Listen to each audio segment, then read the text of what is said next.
what will you do if you're a president and you're handing over a cake to someone and this is what happens?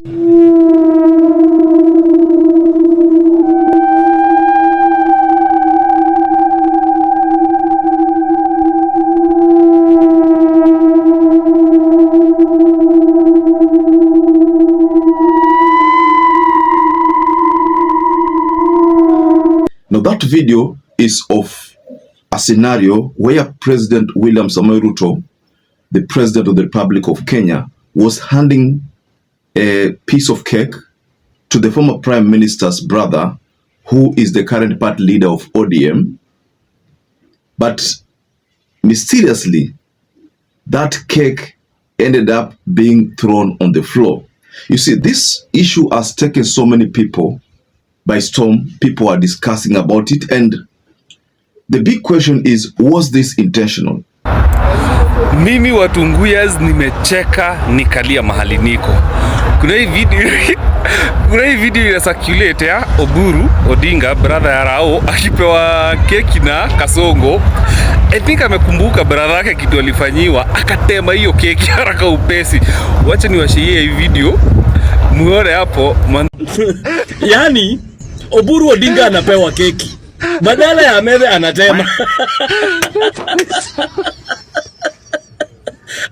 So in this analysis, ladies and gentlemen, I'd like us to delve much into this scenario. Many of you have shared this video to your audiences, but what really took place there?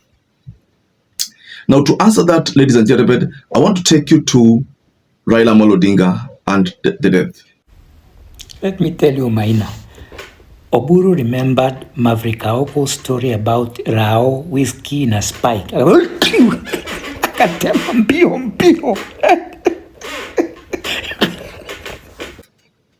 Many came up with narratives on how Raila Amolo Odinga could have succumbed to his illness.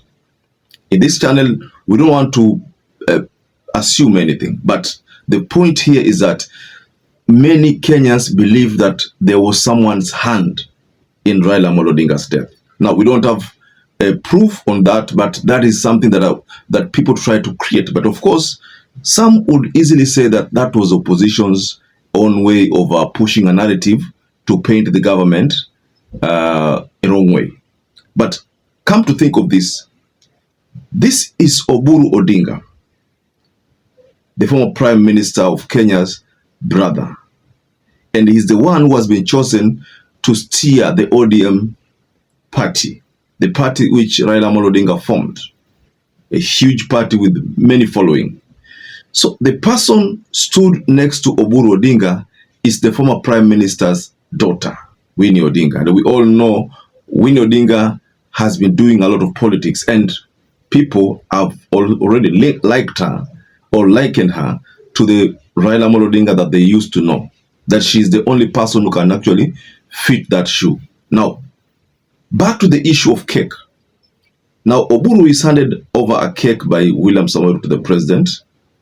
He takes the cake, the piece of cake, through using a fork, puts it on his mouth, but then mysteriously throws it down. Winnie Odinga swaps the fork spoons. Now, why was this happening? There were people who were quick to react and say that this was a AI-generated video. But I've been trying to look for the original video, assuming this was AI, because how would it happen? Is it that maybe, was it the issue of sugars? Because someone has said maybe that cake had a lot of sugar, and Oburu, being someone who has some issues with sugar, maybe found that the best thing to do was to throw it, to just assume he has taken the cake, but again, throw it down. Maybe because of the sugar levels. Could that be the case? I mean, it could be. Now, let's say this was the case of Oburu Odinga trying to manage his sugars, so he decided not to swallow that cake and throw it down. But assume that is the case. But what about this part where Winnie swaps the fork spoon? I mean, that is also suspicious. I know the debate out there is that maybe these people don't trust the president. You know, in Kenya, there have been cases of food poisoning. There have been cases of all these things happening. Someone taking advantage of an opponent to, to bring that opponent down using some very inhumane ways.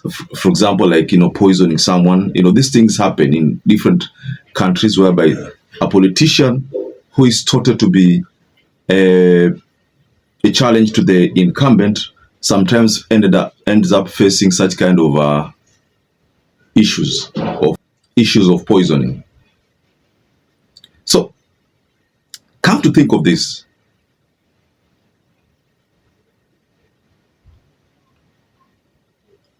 when Orengo disappeared from the public domain and Raila was still alive, there was a lot of allegation about poison. You all saw what people used to say. And Orengo had disappeared for almost 14 days.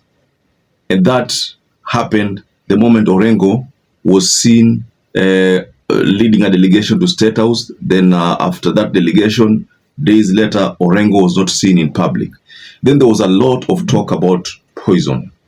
Then people suspected that maybe Orengo could have been given poison when he had gone to State House. I mean, these are things which people are saying, but there was no way to prove that those things happened. And then Orengo came out and said that all those were just mere propagandas. So I'm not trying to say that whatever happened during in that video is something that one should suspect or one should not suspect anything sinister on. But if you look at the move and how Winnie Odinga treated the whole thing, then you come to ask yourself, what could have been the reason why she even had to swap the fork? What happened, ladies and gentlemen? So just tell us below in the comment section your take on that incident. People have talked about it. I believe you've also have your own take on what really transpired. I'm going to go through the details, but just tell us below in the comment section what you think about the whole incident. Perhaps if you're watching this video and you've not subscribed, take 1 second and subscribe. Like this video. Till you catch up again, stay safe and stay blessed.